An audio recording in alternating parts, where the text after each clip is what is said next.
ನಾಯಕ ಪ್ರೀತಮ್ ಒಬ್ಬ ಲವಲವಿಕೆಯ ಯುವಕ. ಆಕಸ್ಮಿಕವಾಗಿ ಮಳೆಯಲ್ಲಿ ನಂದಿನಿ ಎಂಬ ಹುಡುಗಿಯನ್ನು ನೋಡಿ ಅವಳ ಪ್ರೀತಿಯಲ್ಲಿ ಬೀಳುತ್ತಾನೆ. ಅವಳನ್ನು ಹುಡುಕುತ್ತಾ ಕೊಡಗಿನ ಅವಳ ಮನೆಗೆ ತಲುಪುತ್ತಾನೆ. ಆದರೆ ಅಲ್ಲಿಗೆ ಹೋದ ಮೇಲೆ ತಿಳಿಯುವುದೇನೆಂದರೆ, ನಂದಿನಿಗೆ ಈಗಾಗಲೇ ಅವಳ ತಂದೆಯ ಆಪ್ತ ಗೆಳೆಯನ ಮಗನೊಂದಿಗೆ ಮದುವೆ ನಿಶ್ಚಯವಾಗಿರುತ್ತದೆ.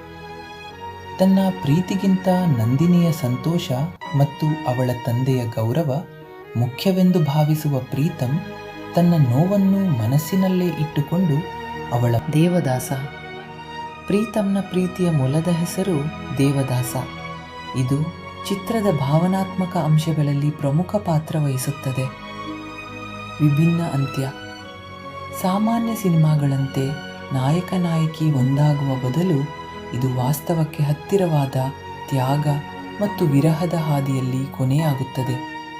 ಒಟ್ಟಾರೆಯಾಗಿ ಹೇಳುವುದಾದರೆ, ಮುಂಗಾರು ಮಳೆ ಕೇವಲ ಒಂದು ಸಿನಿಮಾ ಅಲ್ಲ, ಅದು ಮಳೆ ಮತ್ತು ಮಧುರವಾದ ಪ್ರೇಮ ಕಾವ್ಯದ ಸಮ್ಮಿಲನ. ವಿಡಿಯೋ ಇಷ್ಟ ಆದರೆ ಲೈಕ್ ಮಾಡಿ, ಶೇರ್ ಮಾಡಿ. ಧನ್ಯವಾದಗಳು.